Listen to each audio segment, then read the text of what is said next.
Welcome to the Magdalene Voices, giving voice to those silent for centuries through sacred conversations with beautiful, illuminating souls. I'm your host, spiritual business coach, mentor, catalyst, and facilitator, Maria Estella. I serve spiritual entrepreneurs, Magdalene's rising, and radiant beings just like you with the expansion and growth of yourself and your business, aligning you with your deep inner truth, bringing to life that which you're here to birth, and supporting you in expressing your soul's divine purpose through your being and your doing in this lifetime. If you haven't already, I highly encourage you to join my newsletter to stay connected and updated. You can do so on my website, mariaestella.com, where you can also find previous episodes and their show notes. And if you have ever wondered about your Magdalene connection and calling, and whether you are a Magdalene, I invite you to download the free Magdalene Blueprint I've created for you. Go to mariaestella.com/AYM to get it. Today I'm joined by the incredible and amazing Nicole Karon for a beautiful talk about the new wave of souls that are being born into this world by incredible women here to support them. Nicole is an energy coach, healer, life coach, and psychic medium, helping mothers clean out their energy system so they feel better and, most importantly, can be the best mother they have the potential to be. She believes that following the heart is a requirement for motherhood and life, and also believes that using energetic principles in parenting and self-development is cutting edge yet ancient work. Nicole runs a successful program helping mamas create major shifts in their lives to rediscover who they truly are and realize their potential. Nicole resides in sunny Tampa, Florida with her husband and little boy. In full disclosure, Nicole is a near and dear friend of mine, and so if my enthusiasm for her work and wisdom comes through strongly, that's why. While not a mama myself, every time I read or watch anything from Nicole, it makes me want to get pregnant. Here is our sacred conversation. Nicole, welcome to the Magdalene Voices. I don't know why, but all of a sudden I'm getting all emotional, and I am giggling and I'm excited and I'm happy. I don't want to say I've waited for you for you to be ready, or I've waited to have you on the show, because I know that you share and you are a wisdom keeper in an area that so many people are going to be quote unquote needing now and in the years to come. And I am honored and thrilled to have you. I've said this to you in private that I'm just happy I have you before you blow up, because that I see, I see things. So I'm just happy that you're here on the Magdalene Voices. There is, according to you, and I think that most people know this, there is a new wave of souls coming into the world. Mm-hmm. There are babies being born that are not quote unquote of this world or what they have been before. And I know that is something that is near and dear to your heart. So would you talk to us about this new wave of souls that are coming in and are getting ready to join us here on Earth? Yeah, I would love to. And let me say too, thank you so much for having me. I am so excited. It's something that I was actually feeling before you asked, so I know it's so perfectly timed. Yeah. But so these little souls and these babies coming in, it's kind of funny. First, I feel really weird talking about them as babies because they're just souls that are really little. And I think that that's part of what we have to remember as they come in, is that it changes the way that we will be interacting with them. But before I go, kind of get down into the nitty gritty about that stuff, these kids that are coming, they've been coming in since about August 8th of 2015. So 8, which is awesome, right? 2015. And they are coming in as a different generation of souls because they are very energetically clear.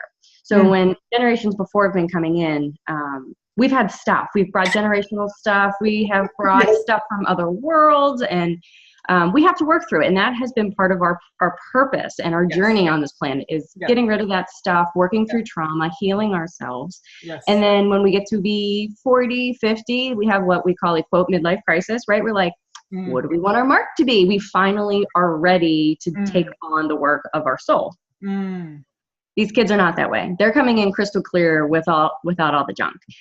So from the very beginning, we need to treat them as if they know what they want. They will be very vocal, and that even comes like at their birth. So you can talk to your unborn child, soul, spirit, whatever we want to call that. Find out, how do they want to be born? What do they want that experience to be like? Because we all know that our birth experience absolutely imprints so much of our future. Yes. So these kids that come, like my little guy, he wanted to be born in the water. He wanted to be born like dolphins. So I tried my very best to have a water birth for him. It didn't work out, but I spent quite a bit of time in the tub to try to honor that for him. And so they will not be understood by adults. Educators and people and child caregivers, they won't understand their needs because as a parent, we have something very special. We've got that connection. We can figure out what it is that they want and need. But these outsiders that they've been working in an old paradigm, right? It's just the way that the world works.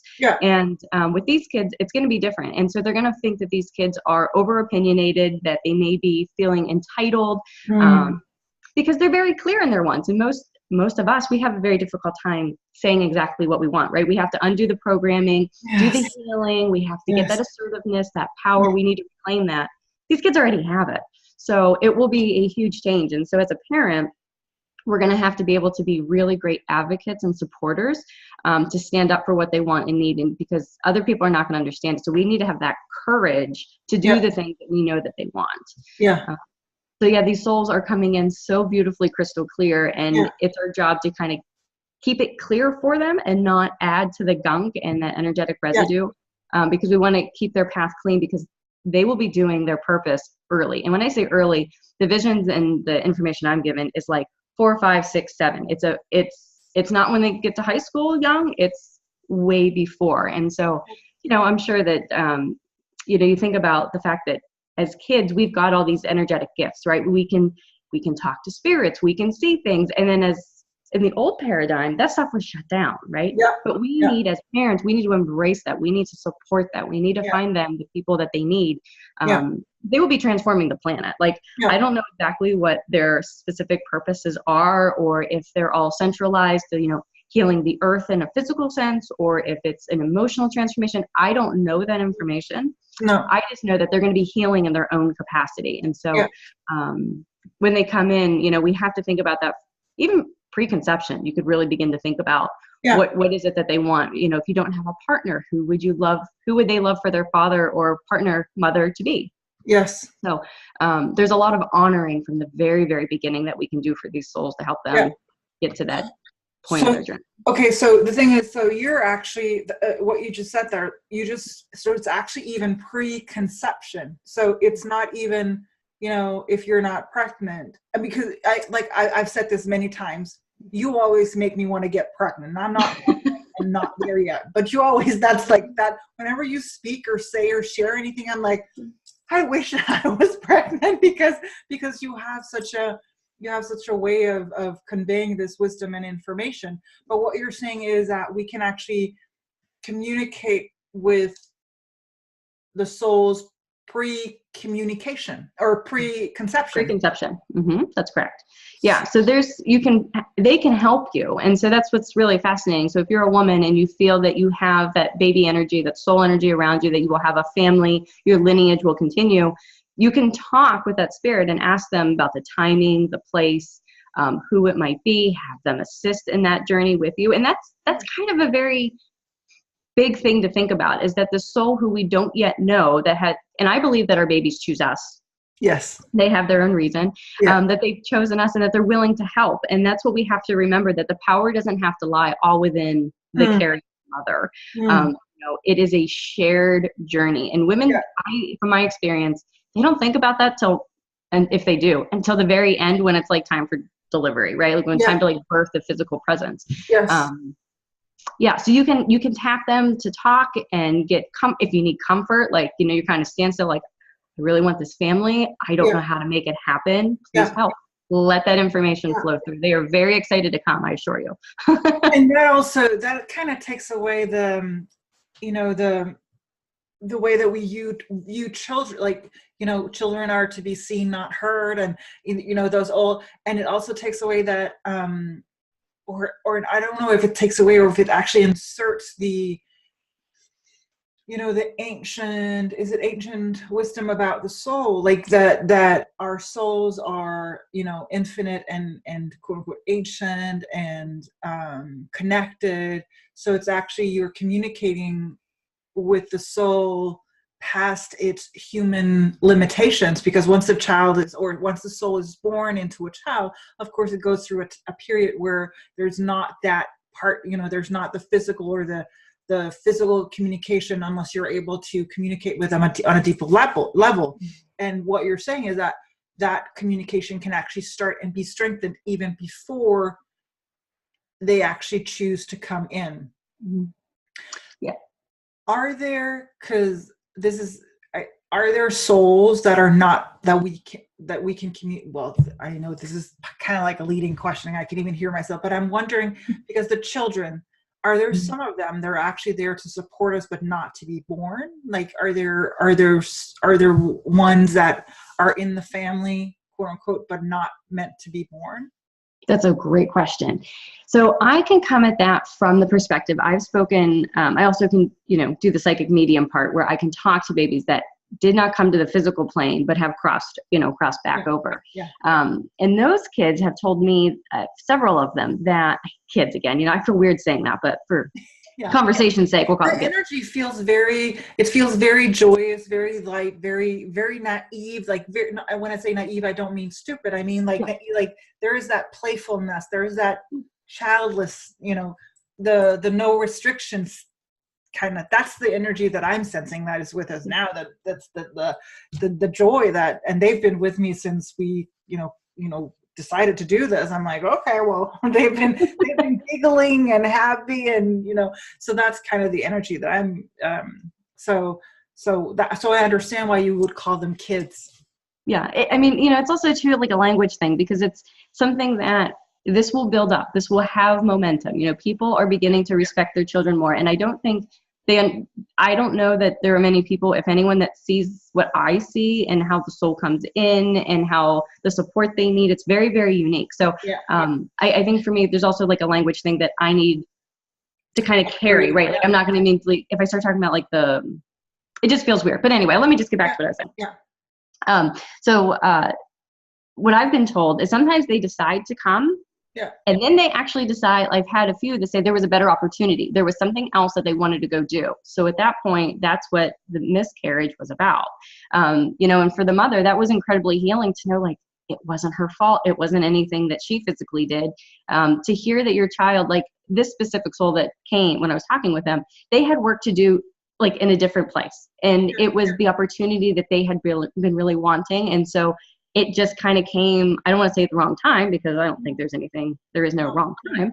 Yeah. But, you know, it didn't work for the mom's timeline. You know, again, maybe it did. Maybe the whole point of her learning how to heal, get interconnected. I mean, there could be a million reasons why those kind of things happen. But I've not yet heard of anyone say that they come in for the sake of supporting the mother long term, that they won't come physically. Like, I've not had that, but I've had them, change plans midway through. Yeah, and that would make sense in terms of it, quote unquote, being for the best of all or the highest of all, even though I can imagine that must be a very, very painful experience. So we can communicate with them pre-conception and all the way through the pregnancy as well. And actually ask them, like you said, how they want to be born and honor that in the sense.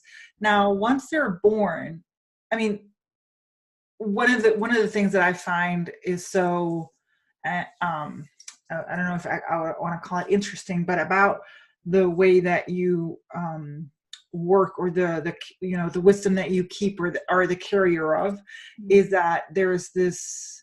For me, it seems like the most natural thing for those, because like you said, over the past, many, many years, we have cleared out the shit. Like, we've really cleared out the muck. And so a lot of us who've done that work are ready to be the bearers of that. Like, for me, I stand upon the shoulders of those who came before me, and I will become the foundation for those who come after me. And so I know, so that makes total sense in the way that, of course, I have done and others have done my work in order to be the soil for the next seeds. And I'm, is that putting words in your mouth, or is that because that's what I hear? But I also see it as, because we clear out when we do our, spiritual work or internal work, as we lift the veils and we become clearer and clearer, this seems to be a new avenue or a new gateway in which we have not done that work yet. Because, having a child, quote unquote, if you see them, if you feel it as though they're talking back to you, but they're actually just voicing their truth, and you're not able to hold that space, you risk really shutting them down, as we've been shut down, of course. Right. So what does that require of those parents? And you talk about mothers, but I'm also, let's start with the mothers. I also want to talk about the fathers, but start with the mothers. What does that require of the mothers? Like, because there seems to be, like, they must be, like, there's a strength that needs to happen because if these new ones are coming in and they're not like the other ones, they must be mama bears. They must be, so I don't want to go ahead. So what does that require of the mothers first, and then we'll talk about the families and fathers. So I think that the mothers, after we get energetically clear and we have worked through the stuff, that primarily, like, where all this information is going to be found on how to raise your child will come from your heart. And so I think that that's why the energy work is so important in my perspective, because there are layers and layers and lots of gunk we got in our system that we actually need to release, because without that, we can't get into our heart, because I believe that the heart is the place where all of everything we need to know is located. Yes. And because we're raising these kids, that there's no book, there's no expert, there's no one to tell us how to do this. The beauty, I think, is the fact that we have to go into our heart. We have to go to that inner connection to get that information. And it could be stuff like, your toddler is having a meltdown, and you have to get in your heart to figure out, okay, is this a physical thing, or is there an emotional need, or is there something else? And there's a lot of discernment that needs to happen. And I think that without our clear knowing and access to the heart, we just can't get that information. So that's why my work is so focused on the heart, because that is the point where we will find everything.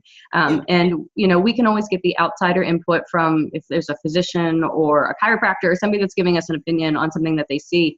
As a mother, we need to know and figure out, okay, is that their opinion, or is there something spiritual that's causing this ailment, or, can I tend to that? So the heart is where it's at. And that's why we have to be energetically clear to get to that point to listen. Yeah.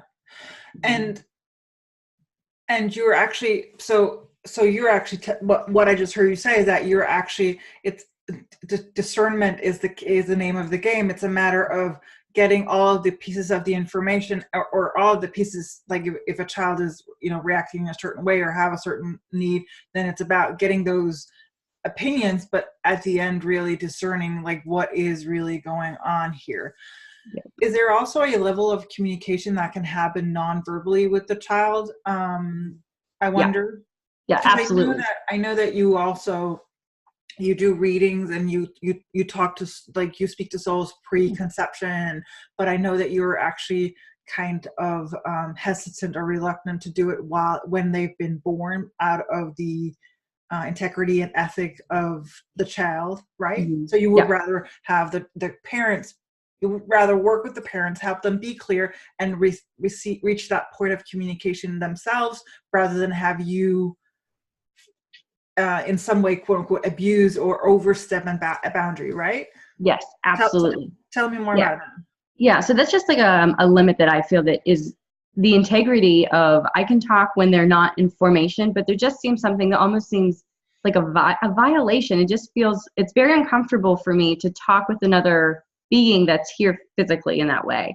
Yeah. Because that is the process I go through for those readings to connect and communicate is Yeah. different than that of going into my heart and talking like with my son, like when I was pregnant, like I had my way of getting in my heart, connecting with him. And that was different than the way that my process for the readings. So when they're born, there is something very, very tangible that I cannot and will not cross, to honor that being and honor the mother as well, because that's theirs to own.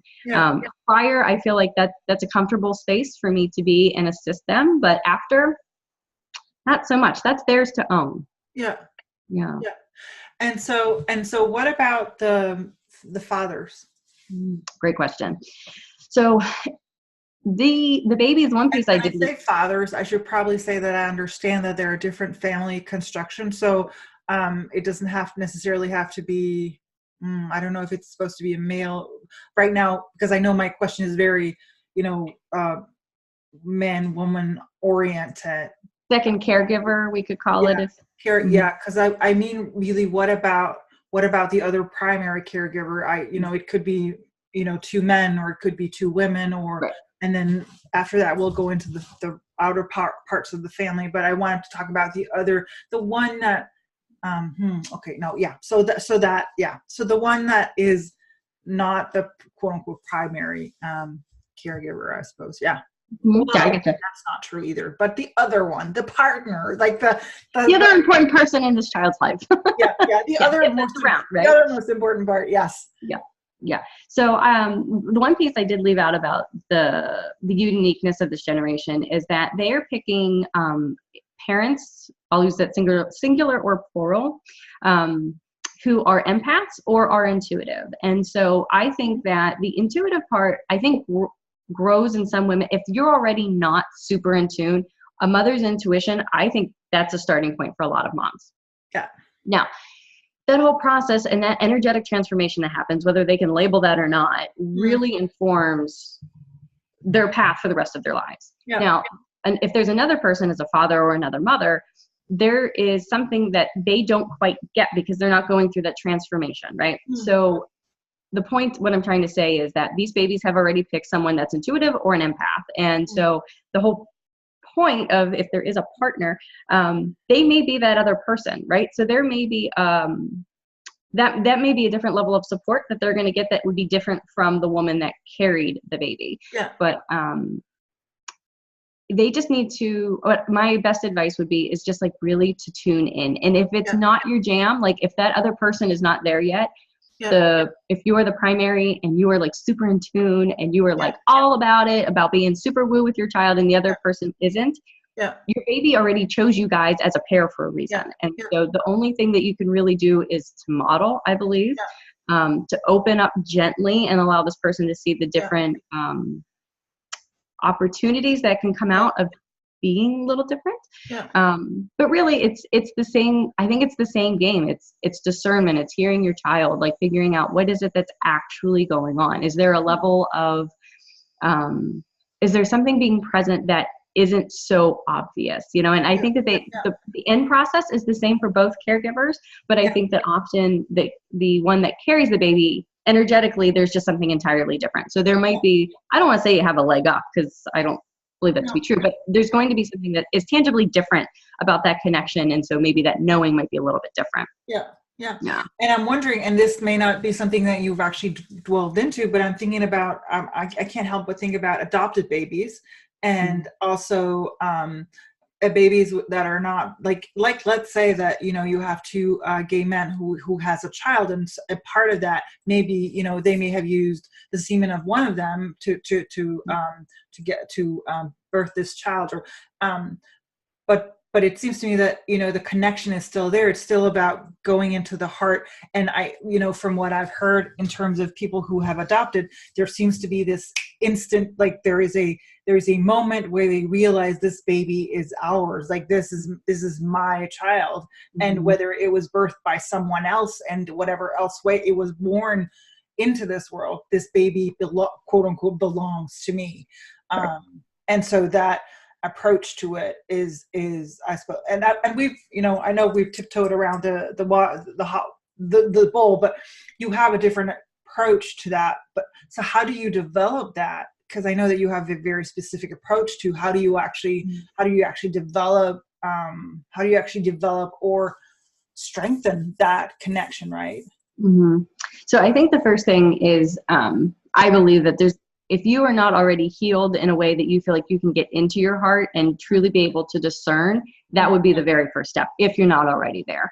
Yeah. If you are a person who feels like you can access your heart to get the information, I think that, for one, the intention of parenting through your heart is going to be huge, because every moment of the day needs to be walked through that way. And there will be times where we will trip up and you will hear yourself say something that your mother told you.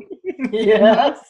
It happens, right? But it gives you an opportunity. You are so aware of it. Unlike, if you weren't walking this path, you would just say it and not think twice. But you are aware. So there's a trigger. So there's something for you to personally heal. So when you step into your heart and you begin to think about them as a soul who's developing because they have a purpose, the way you treat them instantly becomes different. You treat them like they have magic. You treat them like they are, the most loving beings, and they have the best intentions. And that absolutely quickly transforms the way that you treat them, you talk to them, the way that you give things to them, the way that you bend at, what some would say you're bending at their will. But reality, if my child wants a piece of cookie and I've told him no already, I go in my heart, is it really a big deal to give him, let's meet in the middle. I'll give you half a cookie. Is it a big deal? No.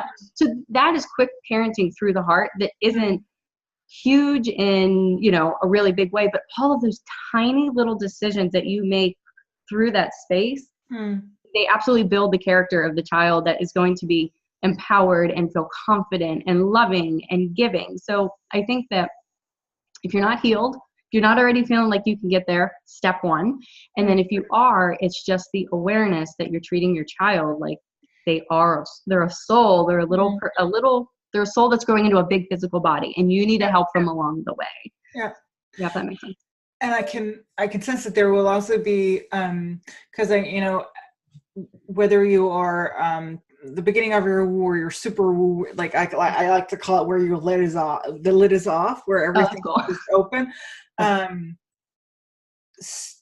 Still there is this, I don't know, I see these constraints in terms of,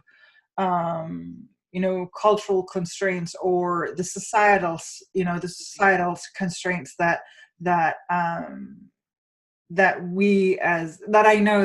suppose I can only speak for myself, but I know that coming to the place where I, was not clear, maybe it's clear, but was totally able to just say I'm a spiritual business coach without having any, worrying that anybody would laugh at my face or be like, what? That was a journey. And it seems to me that there will be a journey in this as well, where the way that, it could be, there could be a fear of being ostracized or laughed at or looked at for but I'm also thinking that a lot of these people will already have gone there. So this is just another thing in terms of, does that make sense? What I'm saying? Part of our journey, it's their journey, and we're just doing it together. And I think that it's really important for us to remember, we're not, as parents, we're not perfect. We're not going to get it right. But by following your heart, you will get it right every time, because you will be going against, you might be going against the grain in the big sea, but you are doing the right thing by your child. And that is the most important piece, and when you're doing that through the heart, I believe that you get a huge sense of confidence and courage that you're doing the right thing. And so the repercussions of that really seem maybe very small, or maybe it might help you get to a place where your child needs you to go, that you as a person would never go there. You may not ever stand up for yourself the way you will stand up for your child, but you're going to be doing those things because in your heart that's what they need. And there is no greater motivator, in my opinion, than your child being the number one thing, your reason for doing something. Mm-hmm. That's so that's so beautiful. And what I also hear is that there's a building of trust, because at the beginning, there's a building of trust where you, for every step that you take, you realize, okay, this was actually the right thing, and then you step you take the next step, and that's how you build the confidence, and that's how you build the confidence, I suppose, and maybe trust in yourself and your abilities and what you're here to do and support them with. Um, and the question that came up for me was, in terms of starting to communicate, is there a difference? Because I imagine that, since I'm not a mother, so I don't know the difference between, being pregnant and then having the newborn. But I imagine that there must be a huge difference. First of all, you've been directly connected through of course, through the womb, you've been directly connected to the soul and to the baby. And now it actually is, quote unquote, outside of yourself.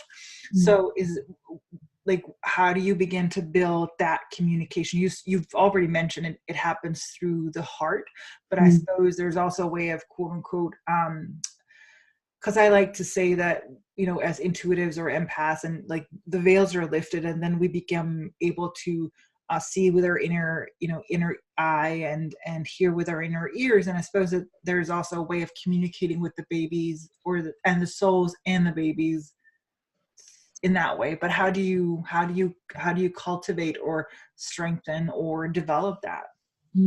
So if you are connecting with your baby through your heart in the pregnancy, I didn't find any difference when my little one came out. Oh, okay.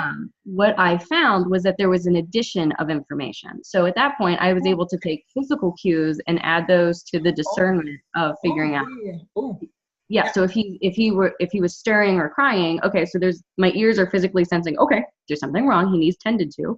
And that was just additional information for me to know, like, okay, hungry, tired, like I could just run through the list. But again, it's through the filter of my heart. So knowing, well, okay, so he just had a nap, but he's really crying.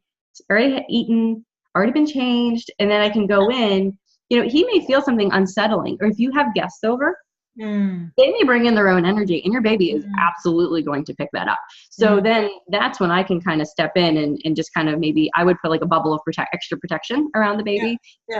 There's those kind of things. So I think I always envision the process of connecting with baby through the heart is that, like, I go in my heart, there's a cord or a pipe, whatever you want to envision. And then you meet baby's heart, and he has the baby. When I say he, I'm talking about all babies. They've got that same connection. And so it's just literally like you just kind of meet in the middle. And that's how I envisioned it and felt it when I was pregnant. And then when he arrived, I did that same process, and I still do that same process. He's a little more than 3 at this point. And I still do that to get in and kind of figure out like what's going on. So it's just the addition. And then when you think about their language skills developing, and then they're able to talk to you and tell you what it is they need and want, it's still a very pertinent process, because they can't articulate necessarily the things that they're feeling, or they don't have the language skills. So it's, I think, a very, very good skill set to have, because you're going to use it all the way through. And how many times do you talk to an adult, what intuitively is going wrong with them, but they're not saying it, right? So same thing happens with your kids. Like, how was your day? But something's bugging them. You can get in their heart, kind of feel if there's anything that you can do for them, or a way that you can gently approach the subject. Same kind of thing. So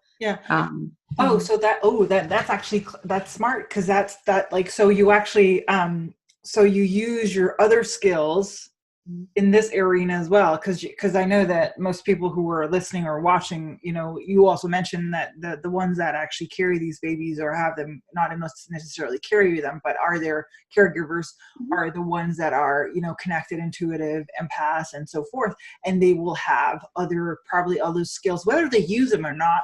They will have clairseeing, clairvoyant, or claircognizance. I like to call it clairsmilliant, but they have all these senses developed, and you can actually use those within the field of because you can sense through, like what you're saying, is that you can sense through the connection that something's going on, and then you could call upon, whether it be your guides or your skills or whatever it is, that you can call upon that, and actually that it seems to me that these babies will be deeply loved and will feel deeply loved. And I don't know why. That's because you mentioned how their purpose seems to be healing, whatever form it is. And to be met with the deepest kind of understanding, respect, honoring, love, compassion, care, kindness, that is how that in them is developed. That's how that in them is strengthened. And how, I mean, that's, I guess that's why, or how these souls can perform that task. Mm-hmm. So does it go away? Like, Does the so connection? what happens when they start high school, they move out, they move to college, they leave they go, like, what, because I know that you have your theories about as well what happens once, because your approach to this is not just for childhood. Your approach to this is that this happens throughout their lives, and the parents' lives as well. Yeah, I think that the skill of getting into your heart to discern and connect with your child will absolutely be taken into the day you die. And I don't think there's a mother on this planet that says that her child is no longer her baby after they've moved out or they have their own family. There's that connection that is always there. And I believe that, the way that I'm describing being in your heart and making the discernment and figuring out the things for your child. Yeah. They are a specific application of the process. And because I believe that we should be living our lives in this way. I think that our children, they bring in an incredibly important reason to be doing it. But I think on the whole, the whole process should be used all the time, with or without your child. And I think, with your child, you've got a special connection. And so, you can get in and meet their heart. But, that's a very specific part of the process, I would say, but you will use it till the day you die. Like, a mother's intuition is always knowing. If your child is lying, you can tell, but then there's this level of trust that you and your child are going to have physical words, but you have so much more energy behind them, and your energy will always connect and be intertwined. And you'll be using all of you to parent. And for some, for the people that are like really, really woke and really feeling very woo, like, it's going to probably feel a little more natural. It might feel a little different because, again, the framework that what we know as parenting, the position that we've been in as a child, that will come up. But we'll be able to kind of rise above that, so to speak, because we've got the healing tools at our disposal. But for other people, cleared out our shit, so that once you've cleared out your shit, you're actually able to insert. And I know that there are, like, I would say that there are thousands, if not millions, of parents who want, to put in a new quote unquote system, like a new way of being and doing parenting. And it sounds to me like that's what you're tapping into. That's what you're building. You're building the foundation piece for how do you parent as a woo, like as a highly woke. And I, when I say woke, I don't like, it's not because it's not, I don't mean to imply specialness or anything. It's just those who are aware. Those who are aware, who've done the work, there's a new way of parenting, and it sounds to me like that's what you and like, having known you for a while, I know that that's what I see in you as well. It's like, that's why I'm so enthusiastic and thrilled about it, because especially because it comes from the heart. And that also, one of the things that I just realized was what you're talking about. You're actually talking about, to me at least, strengthening a huge part of what's needed, like the divine feminine essence of gnosis, of knowing, of being. You're actually strengthening, because for so many years and centuries and decades and millennia, that part, even in parenting, has been discouraged, and been, yes, there's been this thing with mothers, but like the mother's intuition has not really been honored or valued, in the sense that, and that's what I hear in this too, that through the strengthening of that, and actually then, of course, marrying it with your doing the divine masculine, you then create the divine union, the sacred marriage, and that is what is the miracle, or the secret sauce, or the magic that then happens, because these children are then able to do that within themselves as well, not denying any part of themselves, but actually being whole souls in having a human experience. Oh, I've said that from the moment I think I heard your voice.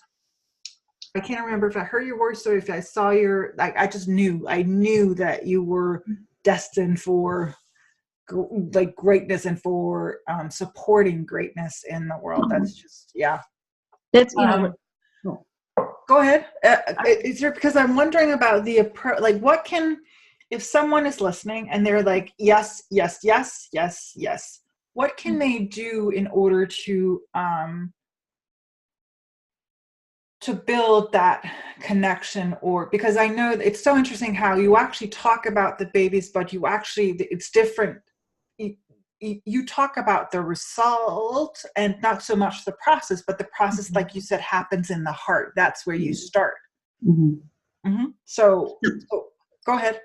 Yeah, so I think that if you were looking to kind of strengthen up that skill and I think for me, what's so fascinating is there's such a natural flow. Like once you figure out and you kind of get it, like how to get into the heart and then start making decisions and discernment, it goes really fast and it doesn't feel foreign. And so for me, I think maybe some people they've got the skill, they can access their heart, and maybe some people can only do it through meditation, or some people can only do it through certain practices that they've built up.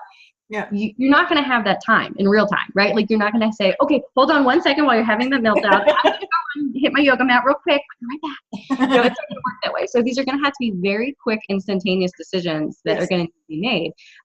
So that practicing is just, it's probably doing less, to be honest. Like instead of doing something, you probably need to do less.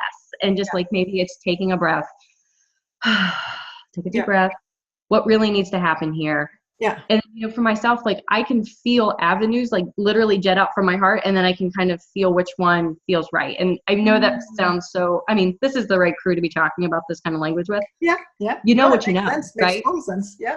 Yeah. And so when you were talking earlier about the different ways that we have our clair sense, right? You might be someone that hears something. So for you, you have to maybe get in tune and get used to hearing, okay, what is it I'm supposed to do? You hear the answer. Or maybe you're a person that's like, where is, if you're, you feel the sensations in the body. Yeah. Where is my child feeling discomfort? And then maybe you're getting, feelings in your own gut, or maybe you're feeling things in your spine. You need maybe there's an adjustment that needs to be made. Yeah. Gosh, I don't even know where I was going with all that, but, no, goodness. I get it. Yeah. It's something that becomes so part of you. Yes. And I think that's what I'm really hoping, it sounds easy. It sounds hard, but it's, it's kind of one of those things, like once you get in, you practice, it becomes super natural. Yeah. And, the courage to go against the grain is probably one of the harder pieces, but like we talked about, when you're in your heart, it becomes so much less scary, because you just kind of throw all caution to the wind, and you realize if you're doing something that goes against what someone else thinks or believes, you being there might be part of their journey, and you standing up for your child, you carry that sense. And that's what I love about people that are already feeling like, yes, yes, yes, because you've got that perception and you're looking at things at the bigger picture. So, maybe it's just doing less. Bottom line, you feel like you can't get in your heart, do less, take a breath, and just see what you feel, see what ideas come in, see what suggestions. The thing is, I completely understand that you can't go and get your mat or sit down and meditate thing, but I also think that there is practice, there is discipline, there is doing the work, and that doesn't mean like doing a lot of work, but it means doing the work. Because when you're changing your ways of being and doing, you're actually you also, quote unquote, have to practice outside of, when you're in the fire. Because like when your child is on the floor screaming and you're like, what's going on? So that's where it's important. That's where everyday regular practices come in. But I don't hear you saying that it's like, you have to do it for hours and hours and hours and sit down and pray and, do oils and crystals and blah, blah, blah. Let me go get my bag of crystals. Be right back. Like, yeah. So it's actually, for me, I like to, whenever I work with people, and I don't, not in this area, but it's like you practice outside of the pit in order to be able to be ready when you go through the fire, because that's how you develop the ability to breathe when your child is in aisle 9 screaming their lungs out because they want to get something. So I know, and of course, I will encourage everyone. I'll leave your website in the show notes so that people can go and follow you and check you out. And because I know, and I want also people to know that they're not alone. I hope that that's what they hear in this, that they're not alone. If this is something that you've been sensing, that something's been going on, that the old way of parenting or doing things wasn't right, it's because it isn't. And I want you to know that there's people like Nicole who will tell you that it's not, and they can show you the way, and they can and actually build the foundation for the wave of new souls that are here and are already ready. And it's never too late. So even though, like, if you have a child that's born after 8/15, and you may have not been doing this work yet, don't worry. Like, you've been called to this, podcast and show for a reason, and it's never too late to begin. Nicole, I thank you for I guess there's a wave of relief as well for parents who are like, I'm not batshit crazy. I'm actually on the right track. This is actually something that's supposed to happen and meant to be done this way. So thank you for your courage and being willing to step up to the plate and start teaching and sharing your wisdom about this, because it's so needed, at least in the way that I see it. Is there anything that we haven't talked about that you would like to share with, or are we complete? Is there anything else? I think the only thing I would love to say before I feel fully complete is that your heart is the one and only place where you're going to get the information. So even as technology rapidly can provide all sorts of stuff that wasn't available before, ultimately it is up to us to use discernment to know what is wrong, if there is something wrong, and not create problems too. That's another thing. I think that with all the great technology we have, that it often can create problems, but you can always go back to your heart to know what is right or not right for your child. And that's big decisions and small. It could be things like, which blanket do they want to be using today, to do I need to go get that MRI done? Like, the whole process is for everything. So when we do that, we are doing it for the greater good of our child. And there's not a wrong answer. And even if something feels uncomfortable, remember, like, it's part of their journey too. It's not one track here. So yeah, other than that, fabulous, wonderful talking to you today. So thank you so much. The answer will always lie in your heart. I think that's where we're going to end. Thank you so much. Thank you. That is what I had for you in today's episode of the Magdalene Voices. For all of the deeds and the details, find the show notes on my website, mariastella.com. Know that I would love to hear how it resonated with you and what you got from it. So tag me on Instagram or leave me a comment on either my website or YouTube. Finally, if it served you, please take a moment to share it with a friend or on social media. God bless.